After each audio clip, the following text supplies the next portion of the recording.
first of all, Ruth Shire, and I was also going to introduce Aaron. I do hope that we will at least get to hear from him.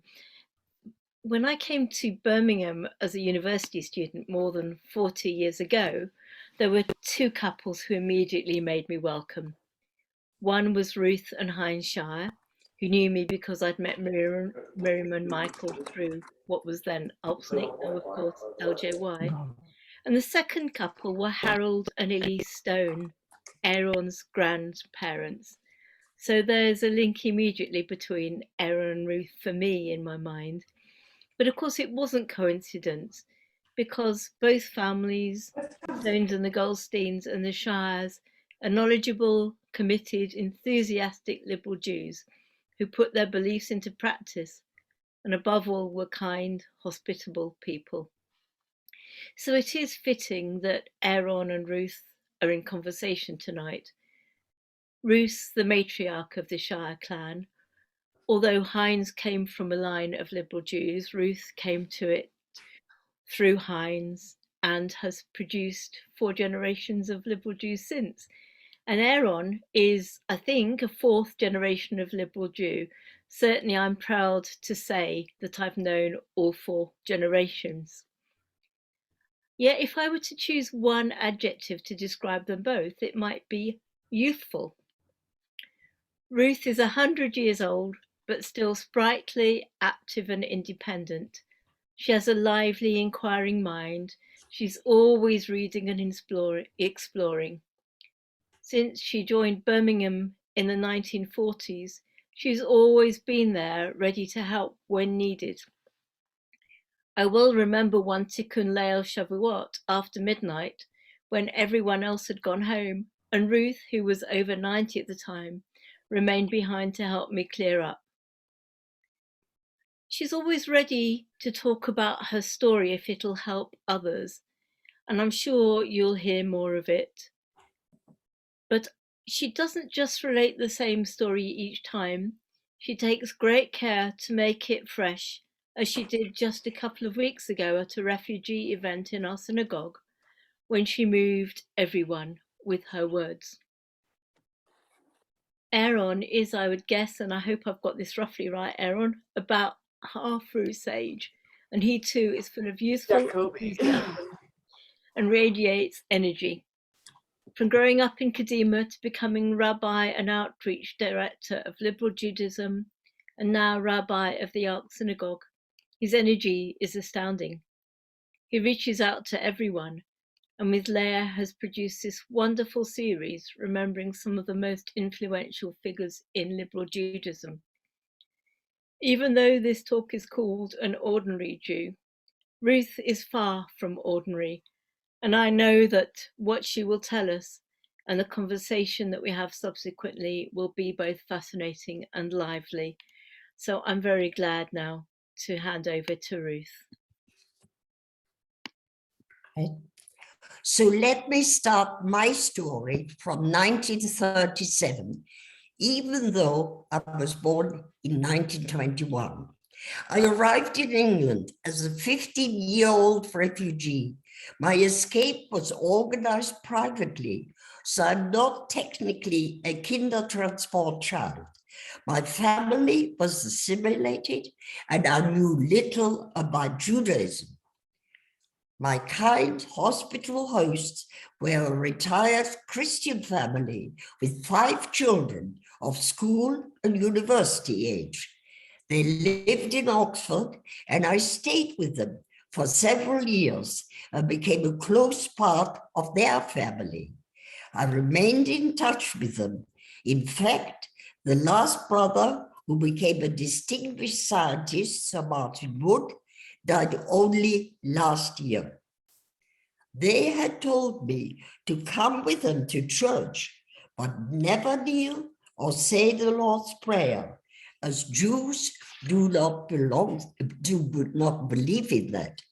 The family also helped my parents to escape horrors of Germany, and they too settled in Oxford after my father came back from internment. He had been in Dachau concentration camp, and then in 1950 to be interned on the Isle of Man must have been tremendously difficult for him. During this time, I stayed with my mother as her support and experienced the miserable life of a penniless refugee living on charity, a very harsh lesson for life. I did get a job at the co-op as a milk roundsman. On my father's return from internment, he encouraged me to apply for nurses training in a hospital in Staines. I made friends with other Jewish refugees also studying to become nurses. And in fact, our main conversation was not about Judaism linking us together, but about being refugees. It is here that I first heard of Lily Montague, who was regular writing to one of my nursing friends in Lily's capacity as a social worker. I heard of Miss Lily again when I met Ruth Shire, a liberal Jew, and we soon decided to marry. I had come from a culturally assimilated background. We went to an Orthodox synagogue in Germany only for the high holy days. But Heinz came from a long line of liberal Judaism and was passionate about liberal Judaism, having come from a generation of practicing, observant liberal Jews. In fact, our grandchildren are now fourth generation liberal Jews, as we have a family prayer book with an inscription from a liberal synagogue in Silesia from 1870. Lily Montague was to marry us, and she invited us to her home for tea. The aura around her was never to be forgotten. Her personality shone through. She came from a very privileged background, and I'd never been in a house like that before. I felt in awe talking with her. I was a bride being wedded, and I was nervous, but she had great common sense, and she asked me about the living standards and conditions of the nurses. She just wanted to know what sort of person I was. She did not ask me any questions about my Jewish background or observances. We were married in April 1948 at the Liberal Jewish Synagogue in St. Mons Wood. The service was conducted by Rabbi Matuk and Miss Montague. She herself was not allowed to conduct the service. We had to have a recognized minister there as well for legal purposes. But she gave the address with the title, "Man does not live by bread alone," which was a good motto for two health workers. Heinz too was a refugee. He trained as a doctor in Dublin Trinity College and became a junior partner and then a senior partner at a GP practice in a working class area of Birmingham. He worked there for 46 years in the same doctor's practice. He had joined the Birmingham Progressive Synagogue in 1946. Heinz was the delegate for our synagogue at the Board of Deputies for over 20 years. We had become two of the oldest members, and I supposed I'm now the oldest around. Besides his medical work, Heinz worked arduously for the work of the synagogue, as well as teaching me the ethics and practice of an observant liberal Jew. We both developed our thirst for learning on everything Judaism can offer. Throughout our 56 years of marriage, we regularly attended the liberal biannual events, Limud, as well as conferences run by the European Union for Progressive Judaism. But the initial learnings began with the excellent teaching from our then Rabbi, Bernard Hooker, who was with us in the late 1950s and early 60s. He stayed with us in Birmingham many years until he went to Jamaica. In the early days, Rabbi Bernard Hooker did not approve of bar mitzvahs at 13 years old. He felt that children were too young to really understand the complex nature and thoughts of the Torah. This was in common with other liberal rabbis at the time. Rabbi Hooker organized groups of 16-year-olds learning together more advanced texts, who then had a confirmation ceremony as a group. After he left Birmingham Synagogue, the families and children wanted to introduce bar and bar mitzvahs. In the beginning, the original liberal services I attended were influenced by the Church of England's decorum. In reaction to the informal disorder of some of the Orthodox services, we had an organ. Our services were mainly in English. I know it was the view of the 3 M's. As people were deficient in their knowledge of Hebrew, it was far more important to understand and know what the prayers were saying. Over the years, with several changes of the prayer books, we now have a much better balance, considering as well as many of our members are now proficient in Hebrew.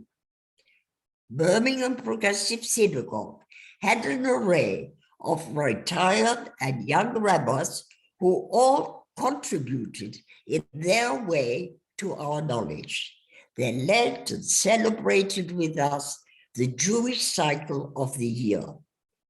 We were a small congregation and felt vulnerable because of the disapproval of the 2 more Orthodox synagogues in Birmingham. They did not like what we did, but they also feared we were splitting the already minority community. However, due to the members of all 3 synagogues eventually who had made friendships, the whole community became stronger, and eventually we could contribute a great deal to the support of Israel. And now we really count as equals, just with a different outlook and practices, especially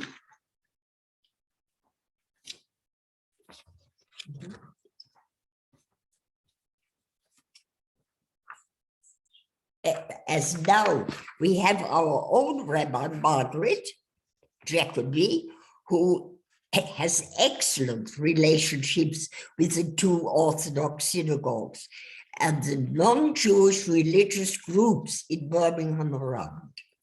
The life of the community became very busy with the appointment of Rabbi David Zucker, an American in the 1970s. He's still working and living in Colorado. Extremely energetic, he and his wife Donna, who had set up an excellent library, set the members to volunteer for many groups of learning and teaching and making the synagogue a real beehive. He achieved that we became known in the city as a well-run religious center. And he worked hard with other Jewish denominations in Birmingham to try and ensure that we work together. Once a year, we used to host 10 injured Israeli soldiers in Birmingham for 2 weeks holidays, and we laid on an interesting program. This too was a project in which the whole community worked harmoniously together. I remember that we even paid for a horse owned by one of our members to be flown to Israel to help their injured children. We started the original book week to be transferred to London later. We had a well-run welfare group, a book group, a people-to-people interfaith week. This brought other religions to our services, and we were invited back. One of the highlights was a visit by David Patterson, traveling from Yarnton near Oxford, to give us a long lecture course on Sephardic Jewry, Polish Jewry, and then American Jewish writers. Heinz and I became involved in interfaith work. We felt this was a vital part of improving relationships with other religions. We took not only our children, but our grandchildren to the local churches, mosques, and Sikh temples. We wanted our children to know how important it is that we live in a multicultural society. As my family grew with 3 children, David, Michael, and Miriam, we wanted to bring them up and provide them with a home that would offer them the chance to grow into balanced, mature people and carry on the religious life of liberal Jewish people with a strong identity. The liberal movement has been a wonderful teacher by offering our children and grandchildren the opportunity to meet other Jewish friends and learning with positive teaching and having fun in the midst of it all. The annual summer Kadima was a highlight where they made friends for life. Such was Alpsnik. Our children then added home practices, bringing back with them grace after meals, which we hadn't used before. I do have to say that I'm very pleased with the pioneering liberal equality of men and women initiated, of course, by our early founders. But I also like the restoration of some traditional practices, such as head covering and wearing tallit of men and women. My own daughter-in-law, Rabbi Marsha Plum, gave me my tallit in 1990. I was one of the first women in Birmingham to wear it. I wonder what my assimilated German parents would have thought that their daughter one day was wearing a tallit. The Shire family was never shy of adapting and producing our own family religious rituals, held at home for all our simchas, baby naming, blessings of the children on a Friday night, weaving in Jewish texts and Hebrew blessings, bringing the joy that Judaism offers. I even have a specially composed blessing for our eldest granddaughter for her first period. I have mixed views about kashrut. We never eat pork or shellfish in our home, but otherwise, I'm not strict kosher. What is more important to me is rather ethical food production, and I think that animal welfare is more important as a liberal value than many of the traditional laws of kashrut. I know much what I've said is written down, but it did happen in my time. I witnessed a lot of changes, even though I'm just an ordinary liberal Jew. I'd like to think I too have made a small contribution. Now, an aging and saging widow, I look back gratefully to the golden years of seeing lots of progress in our liberal movement. I do appreciate the changes that make our brand of Judaism more extensive, more inclusive. I also welcome that we have now reintroduced the emphasis on the spiritual, with our founders did not seem to value so much, as well as the continuous look at modern education, so we can hand on to the next generation a richer heritage. We must be mindful of our recent past, where we sustained the catastrophic loss of a third of our people in the Shoah. And we must count in the establishment of the State of Israel that together we can build up a society of Jewish people of whom the future can say, and it was good. Plus, we too have to address the modern challenges of climate change, of global warming, pestilence, and the rise, unfortunately, of anti-Semitism now. And as it says in Psalm 90, so teach us the number of our days, so that we may acquire a heart of wisdom.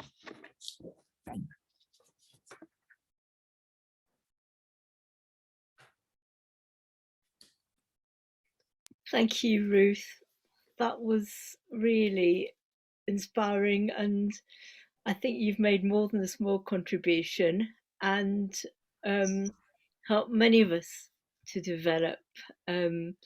I want to quote in the chat from Rabbi Dr. David Zucker, who you mentioned. He says, Ruth Shire, an extraordinary Jew, what a blessing she is in our lives. And Aaron was going to ask you these questions, but I'm asking on his behalf.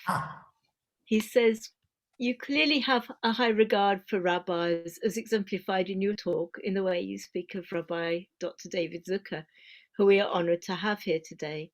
And of course, you have rabbis in your own family. What have you seen of the relationship between lay and professional leaders in liberal Judaism? Yes, I find that very, very interesting.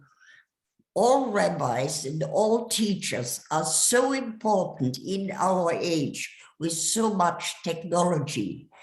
And we must stress and emphasize that the humane values of people must be strengthened and must be there. And they must decide whether all these new innovations are going to be good for people, and they must have a balanced view of life and not just go ahead and make another machine, but find out, is it sensible and is it possible? Thank you. Ruth, you also mentioned never being shy of adapting and producing our own family religious rituals. So do you have any favorite rituals that you'd like to share? Well, when we bless the children on a Friday night with Ephraim and so on, we always mention the grandparents and maybe somebody they know we particularly treasure to remember that day. And in this way, the children have grown up. We've known quite a few family members who unfortunately were murdered, but at least they're living in my mind and then hopefully in the mind of the children. It's a really beautiful way of remembering. The third question that Aaron sent is that you attended many LJ biennials. Were there any highlights? Well, we went to Paris. I don't remember which year. And we went to the town hall in Paris. And it was the same room where Napoleon had said that Jews as individuals could have everything they wanted, but as a group, nothing. And that was with the European Judaism. Yeah. She asked about the liberal. The liberal one. I think Rabbi Sarah was writing a new prayer book, and she introduced it one biennial on a Friday night. And not only did she talk in her book about new translation, she showed us some pictures of animals and said that we must remember the whole nature, not only human beings, but there are animals and plants and many other things. We now learn that we all literally come from each other, because when you break it down and go into gases and rocks and so on, it's all part of us as well. We are certainly a unique race. We are, aren't we? Thank you, Ruth. I think that's such an example of how you continue to learn each, and learn from everybody. The famous saying in the Mishnah, who is wise? A person who learns from everyone. And you've so much shown us your wisdom in so many different ways. We have got a couple more minutes before we turn to our next speaker. Ruth, I wonder if you'd mind if I ask you, well, two things I want to ask. One, you've already mentioned European Judaism, and the other is your interfaith work, which I know of in Birmingham, because I know how much you're respected right through the wider faith community. So I don't know if you want to say a little bit about either of those. I belong to two groups, really. One is a private lady, a husband and wife teachers, who somehow are in touch with all the foreign people who work in Birmingham, and she invites them to her house and gets a speaker. And obviously she has all the religions there, and she always likes having Jewish there and saying Jewish prayer. I used to go with Helga and Marjorie, but unfortunately they all died, and I'm the only one now. But I'm glad to think so by all the people as a Jewish person. And I usually try and find a nice blessing or prayer that would suit them. The other one is the U3A, University of the Third Age. I have classes in my house. I mean, not over COVID, of course. And they come and we discuss certain things. And I'm sad to say, one lady said in my house, when we talked about the water carrier in Israel, what a good thing it was in a dry land like Israel, she said, yes, and the Jews stole all the water from the Mount Hermon, where it comes from. So I was very upset and told them that was very unfortunate that she made this remark, and I hope she does not carry on doing this. And I'm glad I did oppose her there and then, but it took me quite a bit to get the courage to say so. Thank you so much, Ruth. I think Aaron had a plan for the evening, which he has sent. So I think I don't know if you can hear me now. I don't know whether my internet's come back. You can, there we go. So thank you so much, Margaret, and thank you so much, Ruth. I'm sorry I wasn't able to hold a conversation, but it's just been wonderful to listen to you. I've had the privilege, and the Goldsteins have had the privilege over so many years to share so many experiences with you, Ruth. And it's just been fantastic to listen to you this evening. And look forward to meeting you at the next biennial. Yes, it was wonderful. We wanted a few people to speak this evening because, of course, we have lots of ordinary, or as Rabbi David Zucker, and it's so wonderful to see you tonight, said, extraordinary liberal Jews as part of our congregations.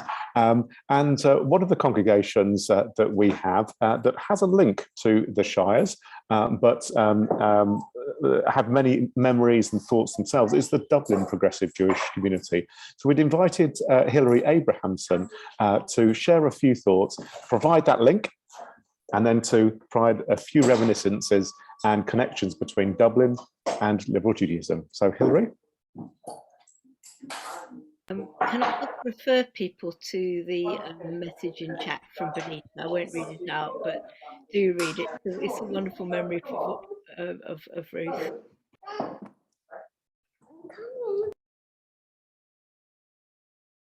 So, Hilary, you should be able to take your mute button off and be able to speak with us, and we can highlight you as well.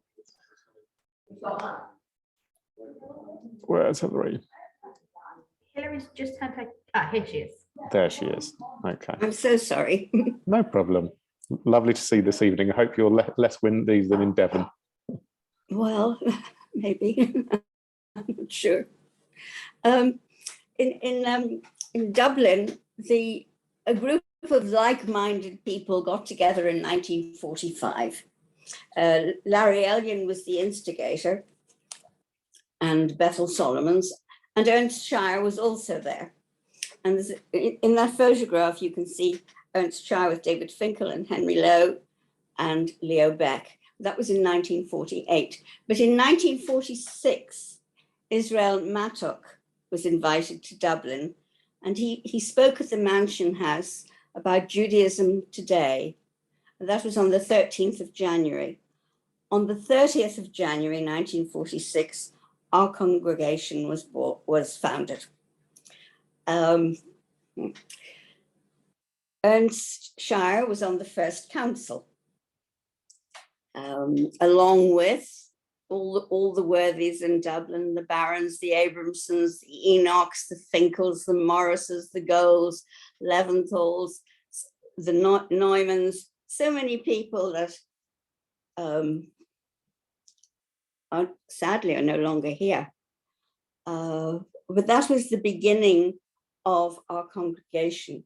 Now, David and I are what we call founder babies because we were born in 1946. In the beginning, services were held in different people's homes. My mother's was fairly popular because she had a beautiful voice and played the piano, and that accompanied the services and made them more enjoyable. But everybody pitched in.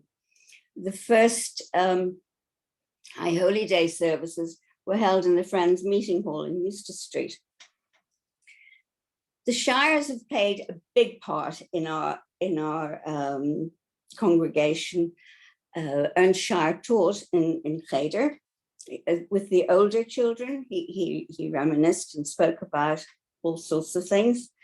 I have Joan Finkel's little memory here, and I'm just going to read a little bit of what she wanted to say. She said, "My first memories of wanting to attend the public meeting, which was to be addressed by Rabbi Mattock, and subsequently and subsequently starting the DJPC. But no, she wasn't allowed to go because they were afraid that there was going to be a backlash because it was very, very unpopular with the rest of the Jewish community.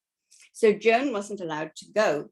However, there was a letter at the time in Dublin.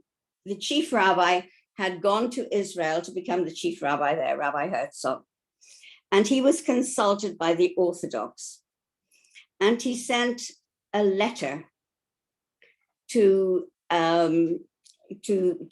Dr. Bethel Solomons, who was the first president of our synagogue.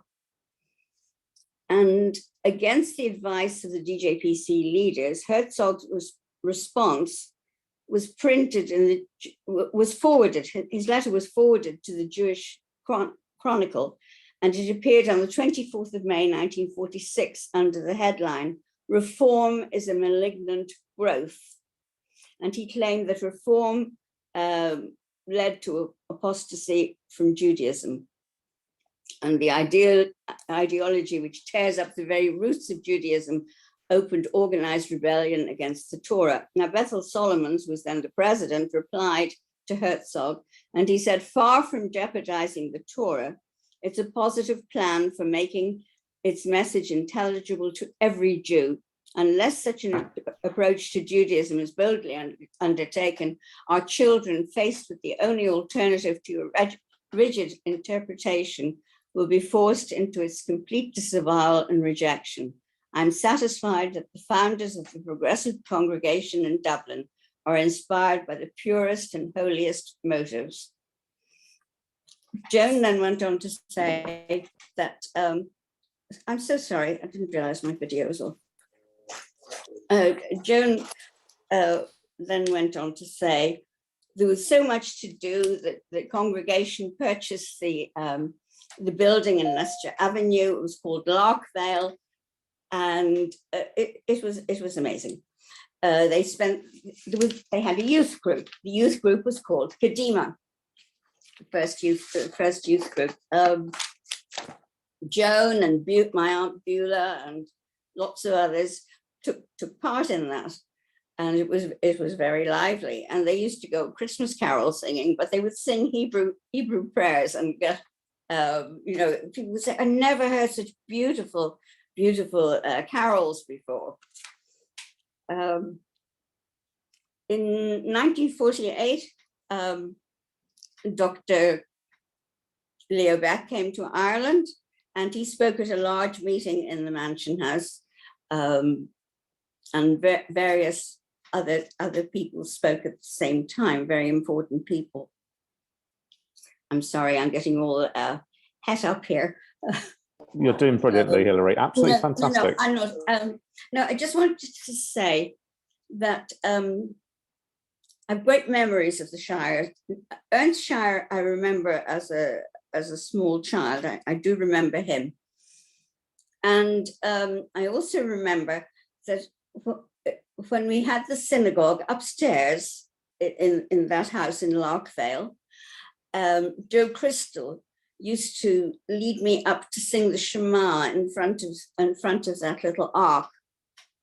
And then in 1951, 52, we got our own plans to build the big synagogue that we now have. And I remember walking with Cheder, I must have been about 4, going around, and we were all carrying flags, and we walked around the outline or the print of what the synagogue would look like. Do you remember? We walked around and waving flags. It was like Simchat Torah. It was wonderful. And of course, we then had the benefit of Michael Shire coming to Dublin, which encouraged Ruth and Heinz and Miriam to come. And they came for several years to our services, and it was always such a pleasure. Joan Finkel went to Donegal, and Joan Finkel went to Donegal and met Lily Montague there. And she said they had great fun shelling peas together. Joan was only about 14 or 15 at the time. We've had so many things. We've had visits from so many wonderful rabbis over the years. I think almost anybody who's been anybody has been to Dublin. We consider ourselves to be really important. We had John Rayner, Sidney Brichto, Herbert Richer. He used to run a holiday school. I can't remember what it was called, but David and Leonard used to go to that one. The Hellners came. Of course, David Goldberg. Who can forget David Goldberg? We had a cheder. And David Goldberg had a tiny little Fiat car. And I think he would squeeze in about 12 children to bring them to the cheder. It was amazing. You know, he always had a crowd at cheder because he collected so many of them. Of course, we've had the Goldsteins, and we had a wonderful trip to Brandeis and Laban with Andrew, which was fantastic, memorable. Hilary, I think I'm going to stop you there because I know that we've got another speaker as well. But I just wanted to say, firstly, it's just wonderful to hear just how many connections and just how many memories you have, which is utterly remarkable. You've got one more, haven't you? You want to say? Well, I've got a couple more, actually. I know, I'm sure you do. We are in our house, we're a fourth generation bat mitzvah. I had a bat mitzvah for my daughter Tally, then Mummy had one at 82, and then my granddaughter came from Israel. So we were 4 bat mitzvahs.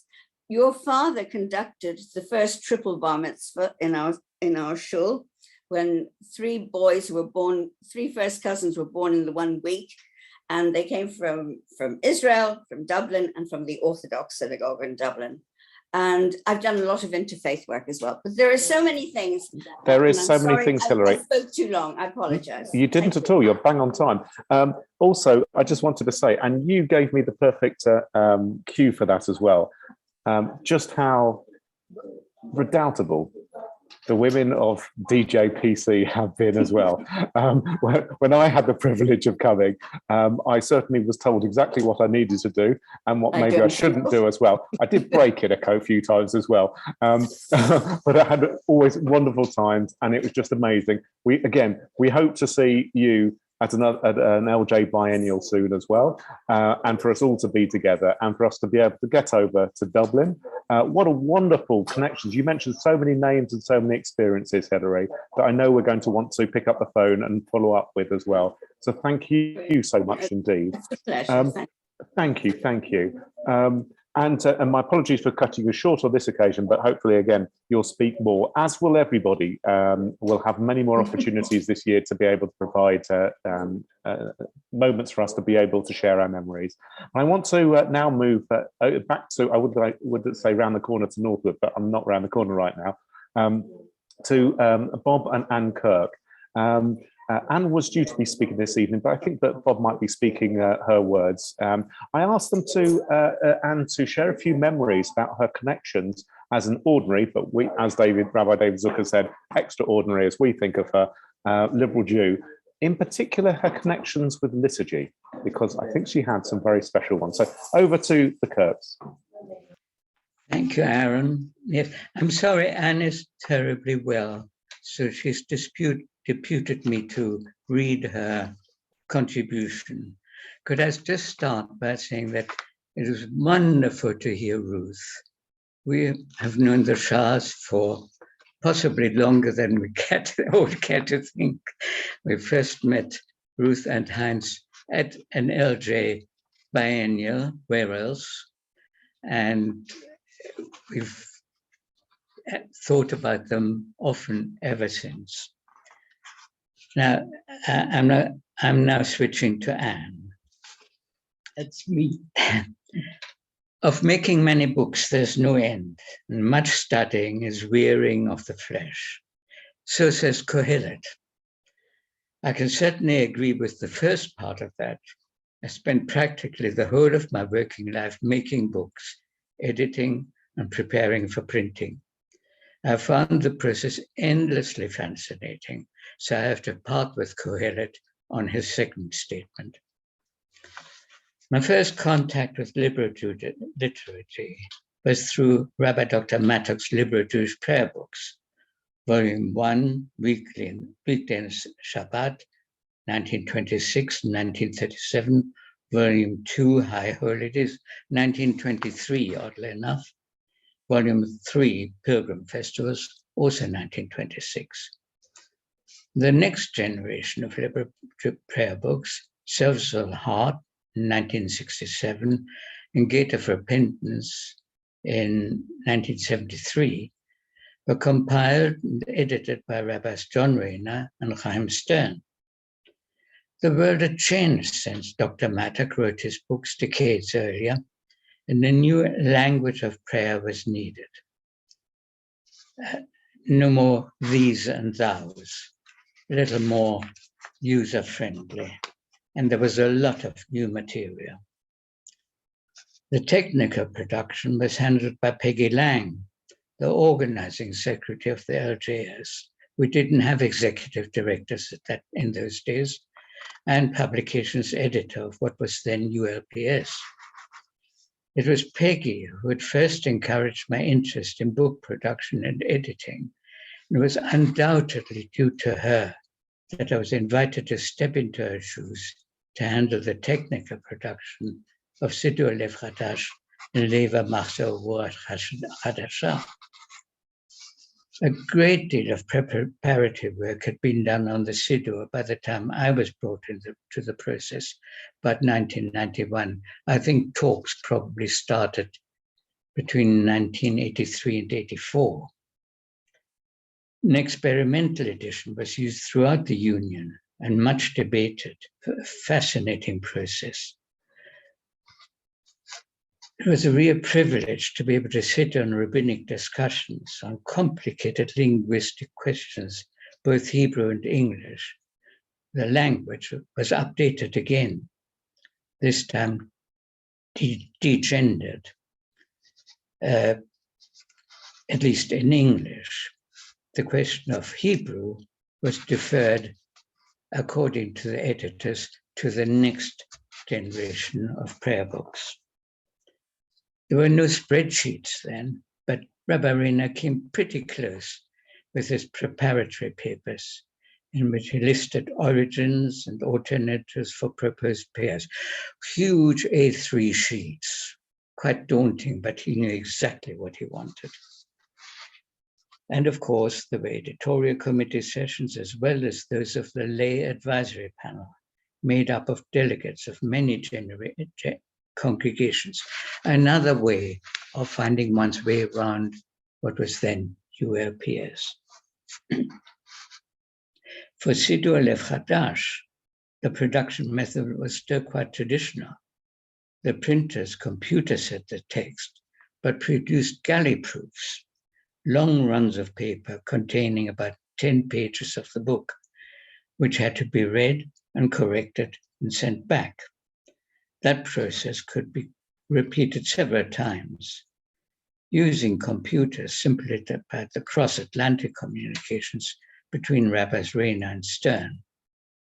And eventually, Chaim produced the final disk for the printers, no memory sticks or direct working from computer to computer. By the time we got to the Machzor, Rabbis Andrew Goldstein and Charles Middleborough had become editors. I'm sure they'll gently point out any errors later, with John Rayner and Eric Friedland as consultants. Computers had taken over entirely. For me, that was a very steep learning curve. No more galleys, no more corrections on paper. Everything was now on screen. And Paul Friedman, then studying at Learbeck College and serving at Radlett Reform, where he's now senior rabbi, did a lot of the origination at night, often with one of his small children on his lap. And Louise Friedman did a huge job in ironing out all the glitches, often due to not quite compatible equipment.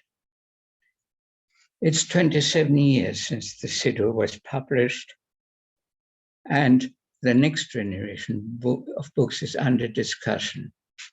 who's going to step up to be the technical edit? Well, Anne, thank you so very, very much indeed for those wonderful, wonderful thoughts and memories.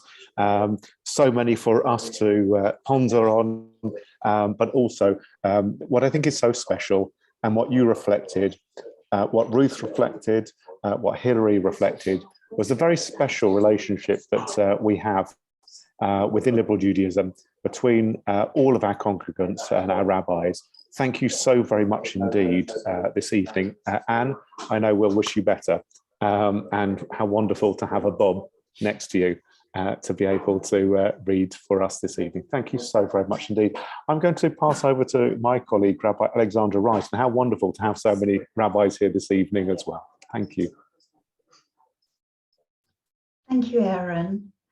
I want to echo Rabbi Aaron Goldstein's thanks to you, Ruth, and to Hilary and to Anne and Bob.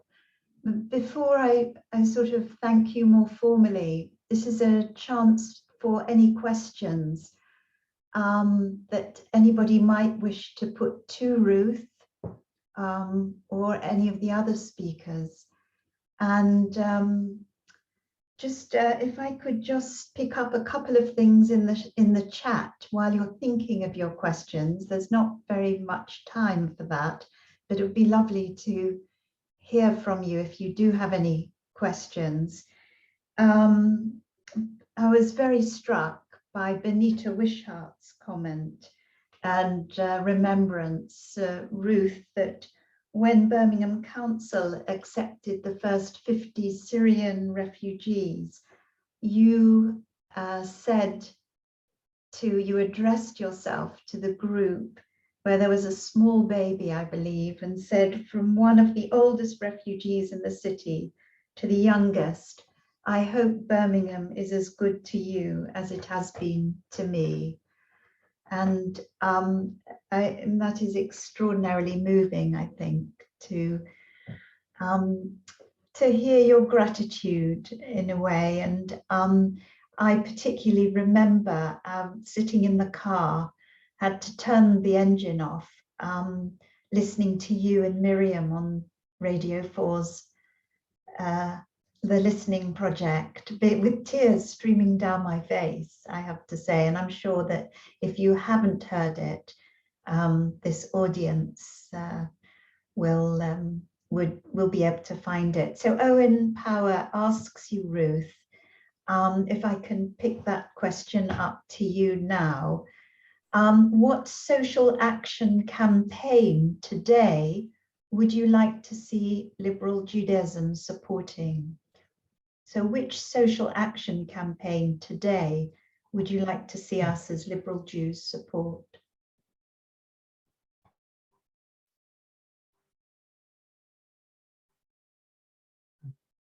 I think I still feel refugees need a lot of help. And as it is not only Jews now, but many other people. And I feel our particular called Safe Passage is probably as good as anything else. And I did hear a lady talk about a very interesting program in Coventry where they have it very well organized. And they're now giving the refugees bicycles so they don't have to go around the city in buses, which is expensive, but they can go and learn the streets and get to know the people better on bicycles. I thought that was wonderful. Thank you, Ruth. I have another question from one Rabbi Dr. Michael Shire. And it's wonderful to be able to welcome people from the East Coast of the United States, your own son Michael, right the way across to Russia. Rabbi Leonid Bimbat is here. And Michael asks, do you think your Orthodox friends have an understanding now of liberal Judaism better than before?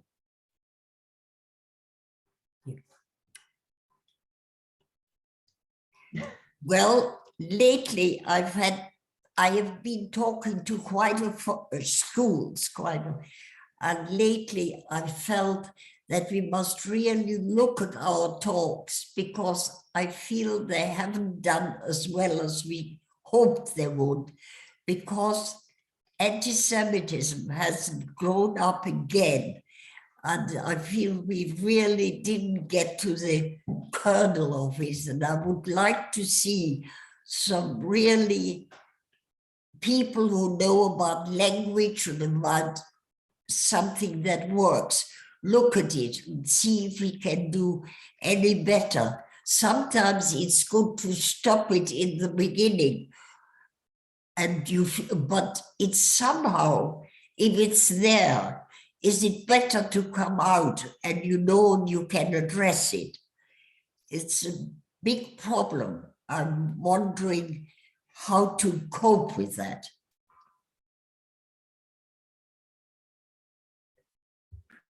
You're obviously somebody who has devoted this part of your life to education, to speaking in schools, which is of course so important. And it must be very disappointing to see the level of anti-Semitism that has grown up more recently.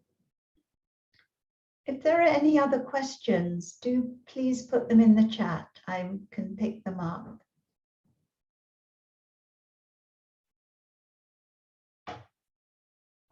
I think everybody's really quite sort of sitting in awe, really. And I see there's a comment from David Abramson, who said, in answer to Michael's question, in Dublin it took just over 70 years, but finally the Dublin Jewish community and all our members were accepted by the Jewish Representative Council of Ireland. So I think there probably is a greater acceptance from the days when, the Orthodox community used to hurl quite a lot of insults. One last question, I think, from Paul Silver. Paul Silvermeyer. Where do you think you get your drive and thirst for knowledge from? Where do you get your drive and thirst for knowledge? I probably have to be grateful that it's been in me right from the beginning, and I dare say I inherited some of it.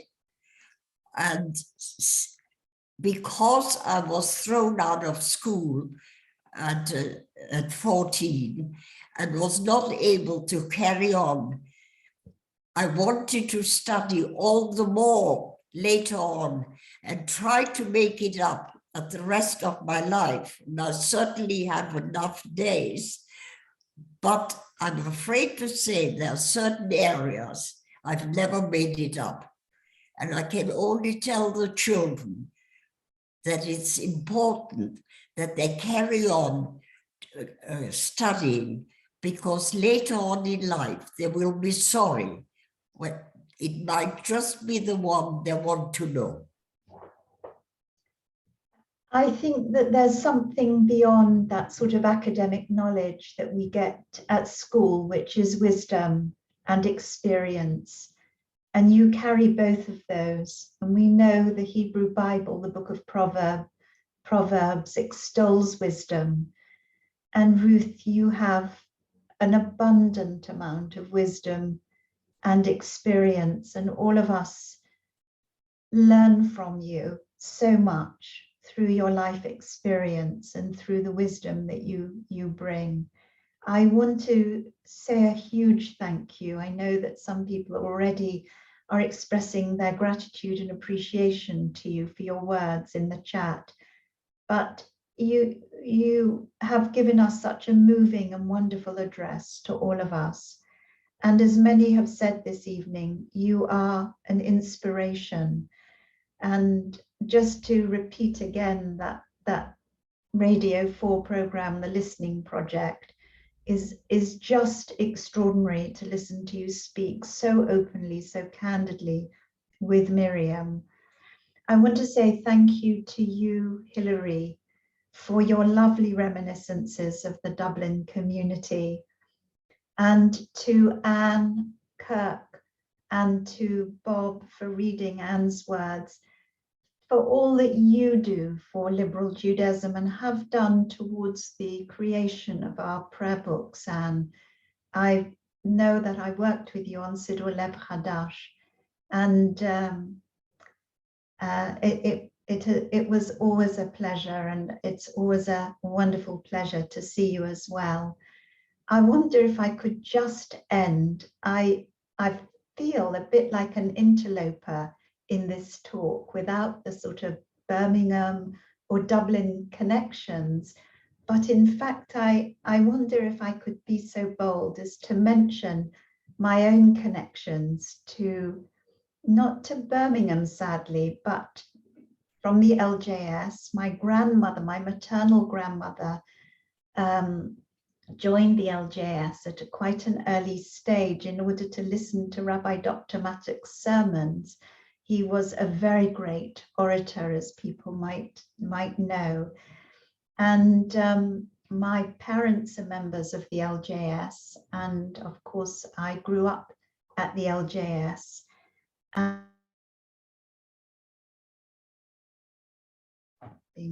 been muted, obviously talking too much. And my granddaughter, who was born last year, is a 5th generation liberal Jew who had her naming and blessing at the LJS in December. So that's my connection with the LJS. And of course, Anne Kirk, you were one of my teachers, earliest teachers at the LJS, at the religion school there. Do I have any Irish connections? Well, I do. My paternal great-grandfather was a rabbi at the Adelaide Road Synagogue in Dublin. His daughter married my great-grandfather, who came from Lithuania, and my grandfather was born in Dublin, and my father went to Trinity College, Dublin. This interloper does have a few connections that thread together with our speakers this evening. On behalf of all of us here, a huge thank you to our speakers, to you, Rabbi Dr Margaret Jacobi, for opening and introducing Ruth, to Rabbi Aaron Goldstein as well, but especially to you, Ruth, and to Hilary, and to Anne and Bob. And thank you for concluding this series in Liberal Judaism's Education Hub. The next series begins on March the 9th and will be called Liberal Judaism in Practice. Please look out for the details on the Liberal Judaism website and in your own synagogue bulletins for the program. That's March the 9th for the next series.